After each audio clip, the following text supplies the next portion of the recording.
9th class के हिंदी क्षितिज के काव्य विभाग में माखनलाल चतुर्वेदी की प्रसिद्ध रचना कैदी और कोकिला कविता की व्याख्या जानने के बाद कविता के अभ्यास प्रश्न का पहला प्रश्न, कोयल की कूक सुनकर कवि की क्या प्रतिक्रिया थी? उत्तर है, कोयल की कूक सुनकर कवि को लग रहा था कि वह उससे कुछ कहना चाहती है, या तो वह जेल में बंद कवि से निरंतर संघर्ष करने को कह रही है, या कवि में निरंतर चेतना जगाने की प्रेरणा दे रही है। प्रश्न संख्या 2 है, कवि ने कोकिल के बोलने के किन कारणों की संभावना जताई है? उत्तर है, कवि ने कोकिल के बोलने की निम्न संभावना जताई है। नंबर 1, अंग्रेजी सरकार द्वारा दी जाने वाली यातनाओं पर कोकिल संवेदना प्रकट करने आई होगी। दूसरा है, कवि के हृदय में सरकार के प्रति विद्रोह का बीज बोने आई होगी। तीसरा प्रश्न है, किस शासन की तुलना तम के प्रभाव से की गई है और क्यों? आंसर है, अंग्रेजी शासन की तुलना तम के प्रभाव से की गई है, क्योंकि अंग्रेजों ने भारत में ही रहकर भारतीयों के साथ अकारण अन्याय किया और घोर यातनाएं दी। चौथा प्रश्न है, कविता के आधार पर पराधीन भारत की जेलों में दी जाने वाली यंत्रणाओं का वर्णन कीजिए। यंत्रणाओं अर्थात सजाओं। उत्तर है, कविता के आधार पर पराधीन भारत में क्रांतिकारियों को भी उसी जेल में रखा जाता था जिस जेल में लुटेरों, बटमारों और डाकुओं को रखा जाता था। उनके हाथों में हथकड़ियाँ लगाई जाती थी और कोल्हू में बैल के स्थान पर बांधकर उन्हें चलाया जाता था। प्रश्न संख्या 5 है, भाव स्पष्ट कीजिए। क है, मृदुल वैभव की रखवाली सी कोकिल बोलो तो। आंसर है, कवि ने कोयल को एकमात्र मृदुलता की रखवाली करने वाली माना है, इसलिए वह कोकिल से पूछ रहा है कि हे कोयल, तुम ऐसे स्थान में अपना मृदुल स्वर किसको सुना रही हो? ख है, हूँ मोट खींचता लगा पेट पर जुआ, खाली करता हूँ ब्रिटिश अकड़ का कुआं।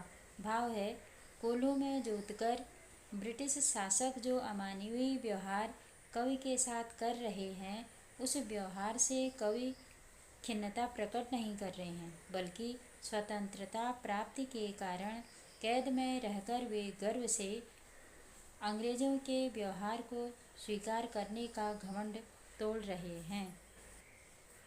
6 है, रात्रि में कोयल की चीख से कवि को क्या अंदेशा है? आंसर है, रात्रि में कोयल की चीख से कवि को यह अंदेशा है कि संभवतया अंग्रेजों द्वारा दी जाने वाली सजा से द्रवित होकर वह चीख रही हो, या फिर दावानल के समान अत्याचारों से बचाने के प्रयास में चीख रही होगी।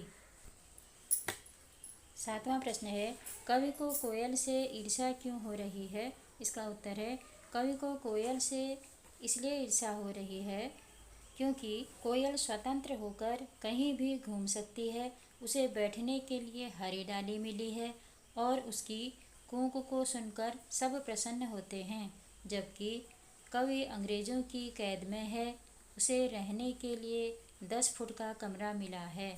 8वां प्रश्न है, कवि के स्मृति पटल पर कोयल के गीतों की कौन सी मधुर स्मृतियाँ अंकित हैं जिन्हें वह अब नष्ट करने पर तुली हुई है? उत्तर है, कवि के स्मृति पटल पर कोयल के गीतों की वह स्मृति है जब ओस से भीगी घास पर सूर्य की किरणें पड़ने से वे रजतमयी सी लगती थीं। तब कोयल सुंदर गाना गाती थी, परंतु अब वह उन मधुर स्मृतियों को नष्ट करने पर तुली हुई है। 9वां प्रश्न है, हथकड़ियों को गहना क्यों कहा है? आंसर है, आज़ादी के आंदोलन में भाग लेने पर कवि माखनलाल चतुर्वेदी जैसे अन्य क्रांतिकारियों को हाथों में हथकड़ियाँ लगाकर अंग्रेजी सरकार कैद कर लेती थी। ये वीर क्रांतिकारी इस स्थिति में बहुत प्रसिद्धि, सम्मान और सबके लिए प्रेरणा स्रोत बन जाते थे, इसीलिए हथकड़ियों को गहना कहा है। प्रश्न संख्या 10 है, काली तू। यह पूरी कविता पाठ में यहाँ से ली है। काली तू रजनी भी काली, शासन की करनी भी काली, काली लहर कल्पना काली, मेरी काल कोठरी काली, टोपी काली कमली काली, मेरी लौ श्रृंखला काली, पहरे की हूँ कृति की ब्याली, तिस पर गाली ए आली। इन पंक्तियों में काली शब्द की आवृत्ति से उत्पन्न चमत्कार का विवेचन कीजिए। कविता की उपर्युक्त पंक्तियों में काली शब्द अनेक बार आया है, जिसका अर्थ कभी काली मन काला रंग, कभी काली मन अत्याचार, कभी अन्याय तथा कभी भयंकर अर्थ है।